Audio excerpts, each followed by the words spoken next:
Hey everyone, today's Thursday, July 29th. Welcome to A Word from Grace. Recently I read this statement: being built by God, made in His own image, man possesses a hunger within his heart to know the vastness and eternity of God's plan. This is so true. Whether we admit it or not, everyone longs for value and purpose, and more so the actual happening of it. In Genesis, when a 25-year-old promise from God came to pass, that's Sarah giving birth in her old age to Isaac, it says this: Abraham was 100 years old when Isaac was born, and Sarah declared, "God has brought me laughter. All who hear about this will laugh with me." Here's the funny part about this. It was first Abraham and Sarah that laughed at God in doubt when He gave them this promise. But now they're laughing with God in celebration that it actually came to pass. Now, I'm not here to beat up on Abraham and Sarah. It's pretty safe to assume that you and I certainly would have reacted the same way. In fact, we all have at one time or another. We don't need to compare the particulars of their story to that of our own. Many of us, myself included, have asked of God, heard His voice.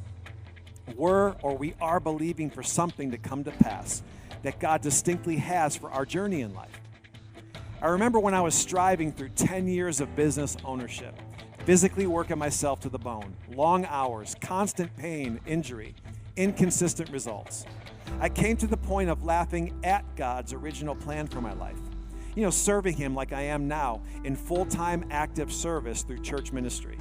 In fact, I presented to Cindy my Ishmael plan to just forgo my calling and dive headlong into my business.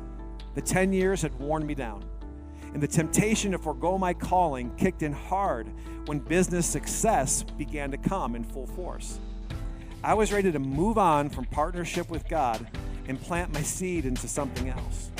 Thank God, through a string of blatant events that I could have never imagined, conjured, nor pieced together, God reaffirmed His plan for my life, moved me in distinct direction of it, and fulfilled it. My Isaac was born.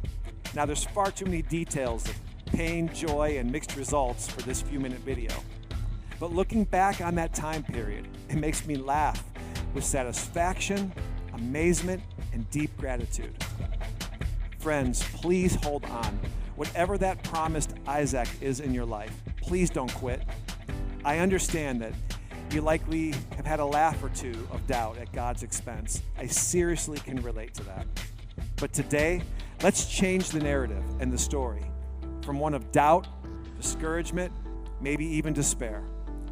Be patient, be hopeful, stay in pursuit of God's path and leading for your life, with eyes wide open, ears ready to listen, and the determination to see it through. Whatever that plan, whatever that vision, seek God for it. Be very clear of what it is and know that it will come to pass and not be a day late. Thanks for watching. God bless.